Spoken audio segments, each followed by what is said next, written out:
When I was starting out, I definitely didn't think it would be possible to be a footballer. I was a young girl with a dream that didn't really exist. I took things day by day, which I think is my personality and my mindset. I worked hard and basically I was just doing what I loved. And then as time went on, I could kind of see that some of the generation above me was making a career out of football. I've got to thank my mum because I think I said, I want to be a footballer, and she probably thought, well, you can't be. But she always supported me, and I'm just so thankful that I sit here now, having played 16 years for England, 161 times for England, and some very memorable moments. So I'm very grateful for the journey of football. I think when I get asked about the proudest moment in my career, people are probably sick of us talking about that Euros win, but I'd be lying if I said anything else. I've got a tattoo on my arm of a lioness with the date of the Wembley win and my caps that I finished on. And you know what, if I'm ever having a day when I think, what's my purpose today, or I'm feeling a little bit down, I glance at this and it just makes us so proud and so happy. And I think kind of the connection I've got with the girls, especially after that success, I've got friends for life, and that's certainly what means the most. I don't know how good my tattoo is, but yeah, it's all right.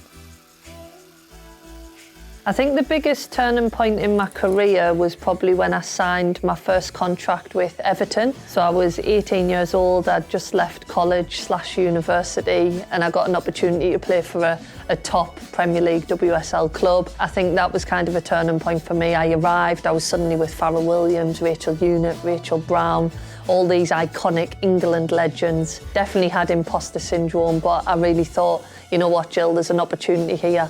Grab it with both hands, and I think that was my turning point. A lot of journeys up and down that M62, M1, but certainly worth it.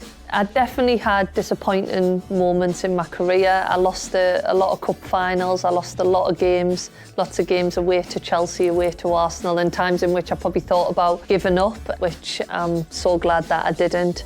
Also, when I was 14, I got selected for England under 16s, and I got told that I wasn't good enough, and rightfully so, because I wasn't.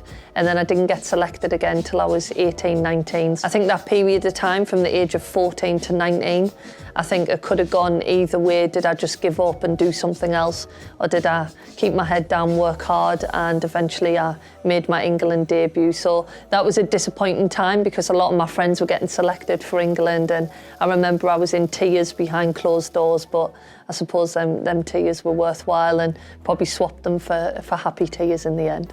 When Manchester City told us that they wanted to sign me, they were kind of revamping the squad. I'd gone from Everton, which was also a top club, but I felt like that was a moment in which I felt like I was a professional footballer. I'd go into football in the day, I'd train in the day. I'd always been used to training 8 till 10 at night, so that was kind of a surprising element. And then the success we had, I remember sitting down that first meeting and they were like, we want to do the treble in 3 years' time, and I thought, this is a new project, it's a very big ask, but we managed to do that.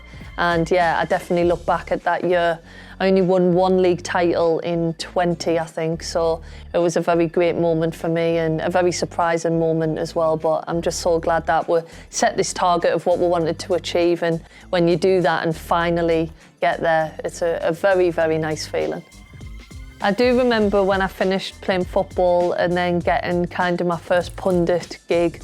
I think I was kind of thrown in at the deep end, which I think is what always happens when you go into punditry. So I'm live on Sky Sports, I think I was with Jamie Redknapp, and suddenly the cameras come on, and it's kind of that moment in your head where you think, oh my God, I've got to just sink or swim. So I do remember it, but the lads were great, they helped us through it. I was doing the Manchester City men's game, which did help because obviously I knew the team inside out, but I do remember that I said, no way will Southampton beat Man City today, and Man City actually lost, so that was a great start to the pundit career. When I first went to senior school, I did used to get bullied for playing football, quite badly really, and I think it affected us more than I kind of thought at the time. And I think I would say, talk to someone about it. I never spoke to anybody about it. I thought I was being strong. I used to walk past the bullies and just smile and think, yeah, I'm going to show them. But I do think it was a weakness really to not be able to share that with my mum or my siblings and stuff like that. So if I could go back to when I was younger, I would say don't think of it as a weakness. Sharing things has certainly helped us throughout my career, and I wish I'd probably done it when I was a little bit smaller. Yeah, I think because the mentality back then, and I don't think it was bad, but like from coaches was like, you've got to show that you're strong. How do you wear your face and all this? And I think it turned out for me, I think a real strength is when I see people get upset. Like I struggle to show my emotion, but I think when I see people get upset, I'm like, you're a very strong person to be able to do that.